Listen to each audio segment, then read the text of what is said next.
ஆண்டவர் இயேசு கிறிஸ்துவில் மிகவும் பிரியமான அருள் பணியாளர்களே, அருள் சகோதரிகளே, மதியம்பட்டி தூய மரிய மதலேனாள் முதியோர் இல்லத்தில் இருக்கின்ற அன்பார்ந்த நம்பிக்கையாளர்களே, கிறிஸ்து பிறப்பு பெருவிழாவுக்கு முன் உங்கள் எல்லாரையும் சந்திப்பதில் நான் மிகவும் மகிழ்ச்சி அடைகிறேன்.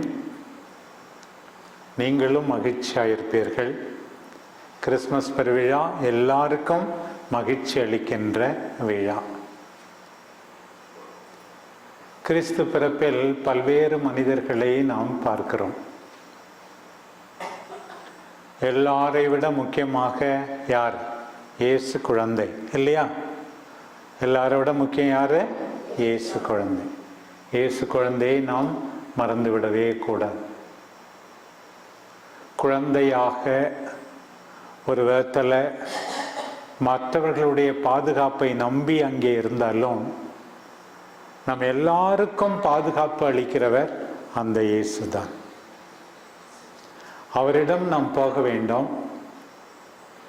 அவரில் நாம் நம்பிக்கை கொள்ள வேண்டும். அவர் நமக்கு உணவாகிறார். அவர் நம்முடைய வல்லமையாகிறார். அவர் நம் மீது அக்கறை கொண்டிருக்கிறார். அவர்தான் நமக்கு உண்மையான அமைதியை கொடுப்பவர், மகிழ்ச்சியை கொடுப்பவர் என்பதை ஒருபோதும் மறந்துவிடவே கூடாது. அந்த குழந்தை இயேசுவை நமக்கு கொடுத்த எல்லாம் வல்ல தந்தை கடவுளுக்கு நாம் நன்றி கூற வேண்டும்.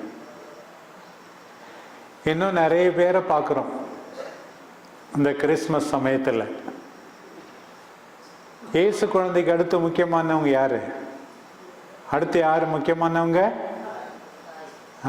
தாயே, அப்புறம் தகப்பன், வளர்த்த தகப்பன். யாரு? அவங்க பேர் என்ன? சூசேப்பர். மாதாவும் சூசேப்பரும். அவங்களையே நம்ம ஒத்து பார்க்கணும். அவங்க கடவுள் கட்டளைக்கு கீழ்ப்படிந்தாங்க. ஆண்டவருக்கு விரோதமா எதுவுமே செய்யல. ரொம்ப நல்லவங்க. அவர்களை போல நாமும் கடவுளை நம்ப வேண்டும். அதை நம்ம மறந்துடக்கூடாது. மாதா கிட்டேருந்து சூசேப்பர்கிட்டேருந்து நம்ம நிறைய கற்றுக்கணும். அப்புறம் இயேசு குழந்தை பிறந்த போது யார் யார் பார்க்க வந்தாங்க? வானதூதர் பார்க்க வந்தாங்களா? அப்புறம் வேற யார் பார்க்க வந்தாங்க? இடையர்கள் வந்தாங்க. அப்புறம் யார் வந்தாங்க? ஞானிகள் வந்தாங்க. ஞானிகள் வந்தாங்க. எத்தனை ஞானிகள்? 3 பேர்னு பைபிள்ல சொல்லியிருக்கா? 3 பேர்னு சொல்லியிருக்கா? எத்தனை பேரு? நான் நினைக்கிறேன் 12 பேர் நினைக்கிறேன். சீடர்கள் தான் 12 பேரா? சரி, அழகா சொல்றீங்க. இல்ல அந்த காலத்துல 12 பேர் சொன்னாங்க, 8 பேர்னு சொன்னாங்க, 4 பேர்னு சொன்னாங்க, இப்படி வேற வேற பேரு. ஆனா 3 பேர் நமக்கு சொல்லி இல்லை. அவங்க 3 அன்பளிப்பு கொடுத்தாங்க. அதனால நம்ம 3 பேர் நினைச்சுக்கிறோம்னு நினைக்கிறேன். ஞானிகள் வந்தாங்க. அந்த ஞானிகளை போல ஆண்டவரை தேடணும் அப்படின்னு சொல்லி. அப்புறம் இடையர்கள் வந்தாங்களா? இடையர்கள் வந்தாங்களா? வரலையா? அதை ஆடு மேய்க்கிறவங்க வந்தாங்களா பார்க்க? சொல்ல ஆம்பளைங்க யாருமே சொல்ல மாட்டீங்க. முதல்ல வந்தது அவங்க தான். கரெக்டா சொல்றாரு. நீங்களாம் சொல்ல பாரு. முதல்ல வந்தது அவங்க தான் வந்தாங்க. ஆடு மேய்க்கிறவங்களுக்கு யாரு செய்தி சொன்னது?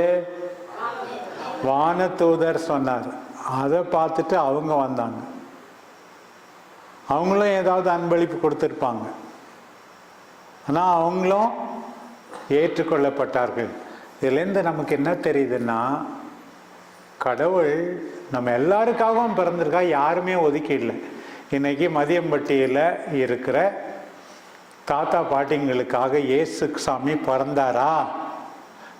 பிறக்கலையா? பிறந்திருக்கிறார். இதோ உங்களுக்காக தாவீதின் ஊரிலே மீட்பர் பிறந்துள்ளார், அவரே ஆண்டவராகிய மெசியா. இதுதான் வானதூதர்கள் இடையர்களுக்கு சொன்னது. உங்களுக்காக இடையர்களுக்கு சொன்னாரு. அதே போல இன்றைக்கு நம்முடைய மதியம்பட்டி மக்களுக்காக, முக்கியமா முதியோர் இல்லத்தில் இருப்பவர்களுக்காக, அருள் சகோதரிகளுக்காக, உங்களுக்காக மீட்பர் பிறந்துள்ளார். அவரை பார்க்கணுமா? பார்க்காம இருந்துடலாமா? பார்க்கணும், பார்க்கணும். பார்த்தா மட்டும் போதாது, அவர் சொல்றத கேட்கணும், அதன்படி வாழணும். அப்புறம் மாதாவுக்கு சொந்தக்காரங்க யாராவது பைபிள்ல இருக்காங்களா? வெரி குட், கரெக்டா சொல்றீங்க. யாரு? எலிசபெத் அம்மா. எப்படி தெரியும் உங்களுக்கு எலிசபெத் அம்மான்னு? சக்கரியா அவங்க அவருடைய கணவர், மனைவி. சக்கரியா அவனுடைய மனைவி தான் எலிசபெத்து. அந்த எலிசபெத்து கருவுற்று இருக்கிறாங்க அப்படின்னு சொல்லி கப்ரியேல் சம்மனஸ் மாதாவுக்கு சொன்னார் இல்லையா? உடனே மாதா பேசாம இருந்தாங்களா? என்ன பண்ணாங்க? அவங்ககிட்ட போய் எவ்வளவு நாள் தங்கி இருந்தாங்க? 3 மாசம் தங்கி இருந்தாங்க. எல்லாம் நல்லா பைபிள் படிச்சிருக்கிறீங்க நம்ம தாத்தா பாட்டிங்க எல்லாம். 3 மாசம் தங்கி இருந்து என்ன செஞ்சாங்க? நல்லா சாப்பிட்டு ரெஸ்ட் எடுத்தாங்களா? அவங்களுக்கு பணிவிடை செஞ்சுக்கிட்டு தான் இருந்திருப்பாங்க, உதவி செஞ்சுப்பேன். ஏன்னா அந்த அம்மாவே வயசான காலத்துல மாசமா இருக்கு. அப்படி இருக்கும்போது அவங்களுக்கு தேவையான உதவியெல்லாம் யார் செஞ்சது? சார், இந்த சக்கரியாவும் எலிசபெத்தும் இயேசு குழந்தைய பார்த்தாங்களா? பார்த்தாங்களா? பார்க்கலையா? பார்த்துருப்பாங்களா? கட்டாயம் பார்த்துருப்பாங்க. கொஞ்சம் உடனே ஓடியாந்துருக்க முடியாது. ஏன்னா அப்போதான் 6 மாதம் பெரியவர், அவங்களுக்கு பிறந்த குழந்தை. கொஞ்ச நாள் ஆயாது கட்டாயம் பார்த்துருப்பாங்க.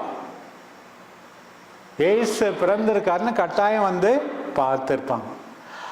அந்த சக்கரியா எலிசபெத் தம்பதிகள் அவங்க வயசானவங்களா, ரொம்ப இளம் தம்பதிகளா? வயசானவங்க. இப்போ இன்னைக்கு முதல்ல அவங்களையும் நம்ம நினைச்சு பார்க்கணும். சக்கரியா எலிசபெத். ஏன்னா நம்முடைய முதியோர் இல்லத்துல வயசானவங்க இருக்கிறீங்க. இப்போ அவங்கள பத்தி பைபிள் என்ன சொல்லுது பாரு. பைபிள் அவங்கள பத்தி சொல்லும்போது, அவர்கள் இருவரும் கடவுள் பார்வையில் நேர்மையானவர்களாய் வாழ்ந்து வந்தார்கள். இப்போ மதியம்பட்டி முதியோர் இல்லத்தில் இருக்கிறோம். நான் அங்கே பிஷப் ஹவுஸில் இருக்கிறேன். சில பேர் நல்லவங்களை கெட்டவங்கன்னு சொல்லுவாங்க, கெட்டவங்கள நல்லவங்கன்னு சொல்லுவாங்க. இப்போ உங்களே கூட இருக்கிறவங்க சில நேரத்தில் புரிஞ்சிக்க மாட்டாங்க. என்ன முக்கியம் நம்முடைய வாழ்க்கையில்? கடவுள் பார்வையில் நேர்மையானவர்களாய் இருக்க வேண்டும். மறக்கவே கூடாது. பாருங்க, சக்கரியாவும் எலிசபெத்தும் அப்படி இருந்தாங்களாம். பாருங்க, கடவுள் பார்வையில் நேர்மையானவர்களாய் விளங்கினார்கள். ஆண்டவருடைய அனைத்து கட்டளைகளுக்கும் ஒழுங்குகளுக்கும் ஏற்ப குற்றமற்றவர்களாய் நடந்து வந்தார்கள். எல்லா ரூலையும் கடைபிடிச்சாங்க. சிஸ்டர் ஒன்று சொன்னா நீங்க ஒன்று செய்யலாமா? செய்யக்கூடாது. இல்லைன்னா இங்க ஒழுங்கே இருக்காது.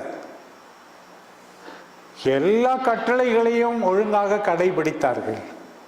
எல்லாத்த விட 10 கட்டளை. ஆண்டவர் இயேசு 10 கட்டளையை சுருக்கி 2 கட்டளையா கொடுத்தார். அன்பு கட்டளை, இறை அன்பு கட்டளை, பிறர் அன்பு கட்டளை. இது எல்லாவற்றையும் நாம் பின்பற்ற வேண்டும்.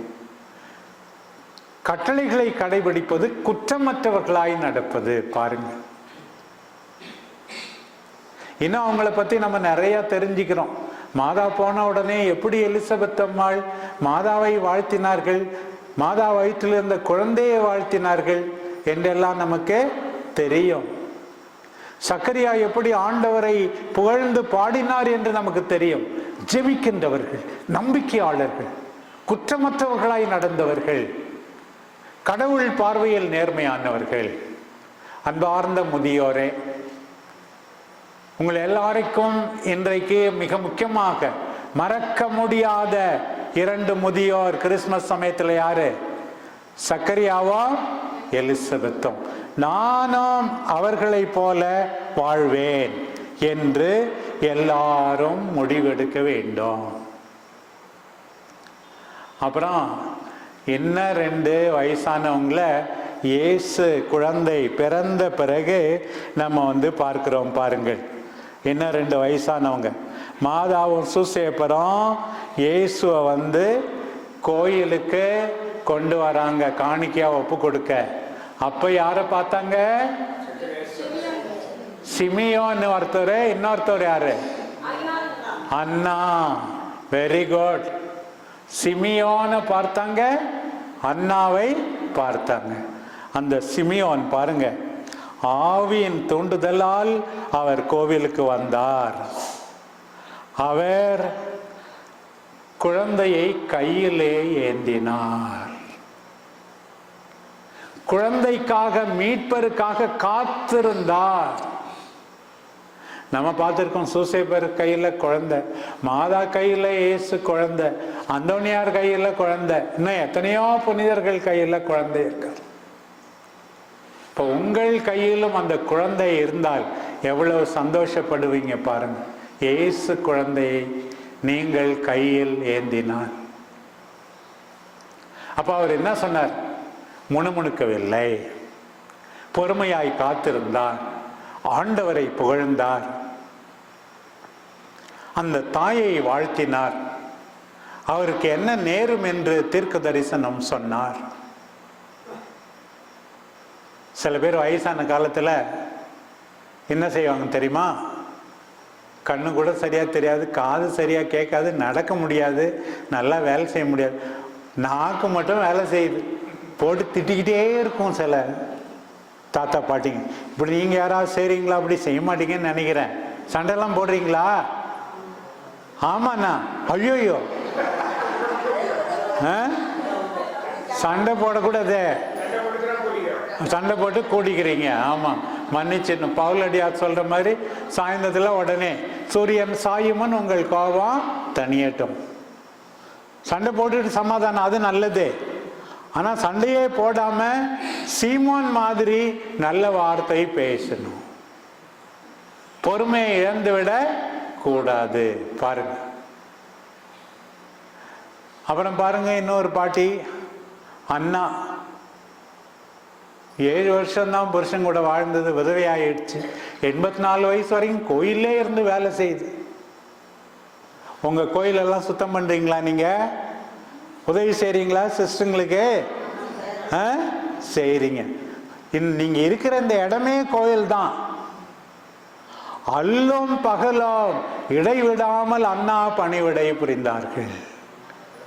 அல்லும் பகலும் இடைவிடாமல் நோன்பு இருந்தார்கள், ஜெபித்தார்கள். பாருங்க, இன்னைக்கு முக்கியமா நம்ம கிறிஸ்துமஸ் கொண்டாடுறோம். இந்த தாத்தா பாட்டிங்க, அந்த தாத்தா பாட்டி 4 பேரையும் மனசில் நினைச்சுக்கணும்.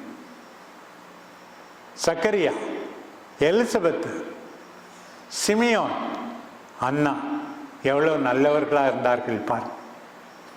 குறை சொல்லவில்லை, முணுமுணுக்கவில்லை, திட்டவில்லை, ஆண்டவரை புகழ்ந்தார்கள். இயேசு குழந்தையை கையில் ஏந்தினார்கள்.